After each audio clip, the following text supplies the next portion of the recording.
Alors maintenant, les extrusions en créant des raccordements. Donc, on va aller créer un autre in situ. Bon, cette fois-ci, je vais prendre Redisseur, par exemple. Et voilà.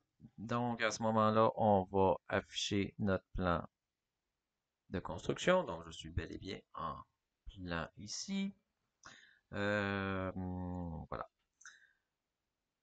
Raccordement. Donc, les raccordements, bon, j'aurais dû laisser jouer la petite vidéo pour vous le montrer.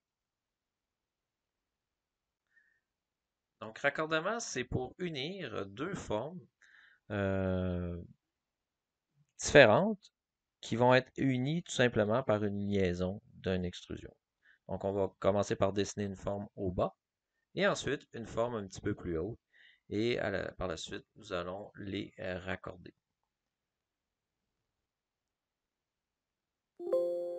Donc, première des choses, donc il suffit, oups, je suis sorti de mon in situ, erreur de ma part. On reprend notre éditeur. Donc, j'affiche tout ça. On prend raccordement.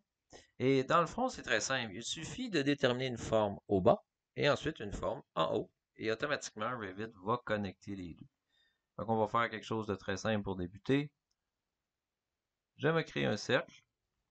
On va ici en 3 dimensions. Ensuite, je dis à Revit, modifie-moi le haut. OK. Je modifie le haut pour l'instant. Je reprends un cercle que je vais aller mettre au même centre que mon précédent. Comme ça ici. Fait qu'on voit qu'en 3D, il a créé mes deux éléments. Ici, je pourrais jouer avec la profondeur. Je pourrais mettre une profondeur X. Et là, je dis X parce qu'on peut toujours les modifier par la suite. Donc là, je vais faire accepter. Et là, logiquement, je devrais avoir une profondeur de 1000. Donc on le voit ici, seconde extrémité 1000. Si je joue avec cette valeur-là, 2000, Enter, plutôt appliquer, on voit que la forme va monter. Mais c'est arbitraire parce que tout ça, on a des poignées. On a les poignées ici qui nous permettent d'étirer comme on veut l'élément. Oui, je crée un genre de, de cône tronqué sur le dessus ici. Mais à tout moment, je peux resélectionner mon extrusion par raccordement.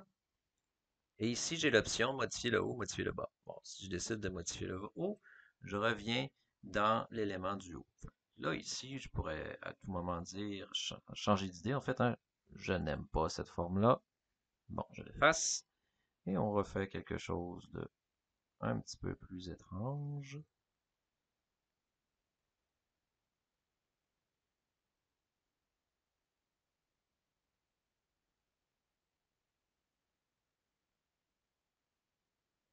Ça. On va voir comment Revit va s'en sortir. Et maintenant, je vais modifier la base. Donc, je vais redéplacer mon cercle.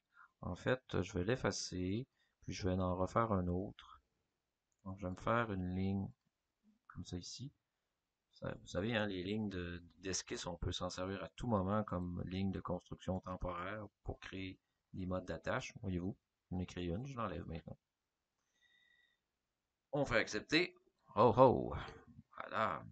Donc, il a réussi à créer quelque chose de formidable. Fait que vous me voyez venir, c'est si éventuellement on veut créer une forme vraiment étrange ou une forme vraiment désaxée, on peut le faire en tout moment. Hein. On resélectionne notre extrusion, modifier le bas, par exemple. Et là, je pourrais prendre mon cercle, le redéplacer et le désaxer. Et ici, Revit va réussir à l'avoir raccordé. Et plus tard, si on veut faire des murs rideaux, des murs ou des toits étranges, ben c'est exactement comme ça.